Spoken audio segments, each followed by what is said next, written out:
जमीन खरीद बिक्री के नाम पर एग्रीमेंट कर करोड़ों रुपए ठगी करने के आरोपी बंटी बबली को कटिहार पुलिस ने मुंबई से गिरफ्तार किया है। लगभग 1 दर्जन ठगी के मामले के आरोपी नारायण मलिक और उनकी पत्नी अदिति मलिक को मुफस्सिल थाना पुलिस के द्वारा गिरफ्तारी की पुष्टि करते हुए सदर डीएसपी अभिजीत कुमार ने बताया कि यह दोनों पति पत्नी अब तक कटिहार के कई लोगों को जमीन खरीदने और बेचने के नाम पर एग्रीमेंट बनवाकर उनसे रुपए ऐड कर चूना लगा चुके हैं। करोड़ों रुपए उगाही के बाद पिछले कुछ सालों से ये लोग मुंबई में शिफ्ट होकर आलीशान जिंदगी जी रहे थे, मगर लगातार कटिहार पुलिस इन ठगों को गिरफ्तारी के लिए सजग थी और जैसे ही इन दोनों का मुंबई में होने की पुख्ता सूचना मिला तो कटिहार पुलिस ने एसआईटी गठित कर मुंबई से इन दोनों को गिरफ्तार कर कटिहार ले आया है और आगे की कार्रवाई में जुट गई है। क्या देखिए, नारायण मलिक और उनकी पत्नी अदिति मलिक, ये दो लोग 2021 से 2023 तक एक्टिव थे। ये लोग क्या करते थे कि लोगों को ज़मीन दिलाने के नाम पर ज़मीन मालिक से एग्रीमेंट करवाते थे और बहुत मोटी रकम ले लेते थे। बाद में ये जब बहुत सारी रकम करोड़ों में लोगों की ले लिए तो उसके बाद कटिहार से ये लोग फरार हो गए। इनके खिलाफ नगर, सहायक, मुफस्सिल एवं कटिहार के अन्य जिलों में दर्जनों कांड दर्ज किए गए और करोड़ों रुपए की इन लोगों ने ठगी करके ये लोग विलुप्त हो गए पूरे कटिहार से।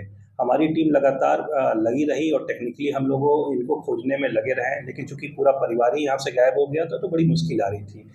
कुछ इनपुट्स हम लोगों को मिले, टेक्निकल इनपुट्स मिले, जिसके आधार पे इनको मुंबई के मलाड ईस्ट से हम लोगों ने गिरफ्तार किया। इन लोगों ने अपना जुर्म कबूल किया और फिर वहाँ से हम लोग ट्रांजिट रिमांड पे इनको ले आए हैं।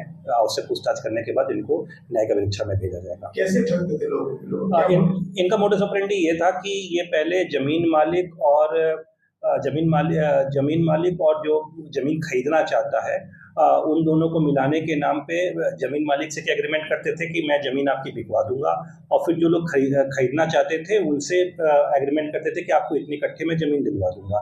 लेकिन जो वो पैसे लेते थे एग्रीमेंट ज़मीन दिलाने के नाम पे, जो इनिशियल अमाउंट लेते थे, वो कभी भी ज़मीन मालिक को लोग दिए नहीं। धीमे धीमे इस तरह से करते करते 2 साल के अंदर इन्होंने काफ़ी रकम इकट्ठा कर ली। जब ज़्यादा रकम इनके पास हो गई तो ये लोग यहाँ से गायब हो गए। जब ज़मीन मालिक के पास क्रेता लोग किसी तरीके से पहुँचे, उन्होंने पूछा तो जमीन मालिक को पैसा मिला नहीं था किसी प्रकार से, और सारा जो पैसा जमा हुआ था इन मियाँ बीबी के जो हस्बैंड वाइफ है इन दो लोगों के अकाउंट में जमा हुआ था। तो फिर एक स्ट्रिक चला, लगातार इनके ऊपर केस चालू हो गए।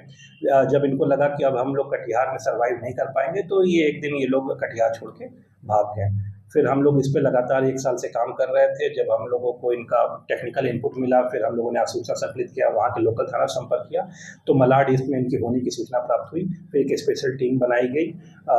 मुफस्सिल थाना अध्यक्ष की अध्यक्षता में एक टीम बनी। मुफस्सिल थाना के कई पदाधिकारी, जिसमें महिला भी थी, वो लोग मुंबई गए और फिर इन लोगों को हिरासत में लिया। बिल्डिंग में भी काम करते थे। इस संबंध में भी हम लोग जांच कर रहे हैं, लेकिन अभी तक जो हम लोगों को पता चला है ये लोग सिर्फ धोखाधड़ी के मकसद से ही पैसे इकट्ठा किए हैं। सर, अब तक कितने का धोखाधड़ी किया गया है? देखिए, केस काफ़ी हुए हैं इनके ऊपर। नगर में, सहायक में, मुफस्सिल में और अहमदाबाद में भी कुछ केस इनके खिलाफ दर्ज हुए हैं। अभी अमाउंट बता पाना मेरे लिए संभव नहीं है। हम लोग इसको टोटल कर रहे हैं कि कितने का अमाउंट का धोखाधड़ी हुआ। जल्दी हम लोग इसका भी खुलासा कर देंगे।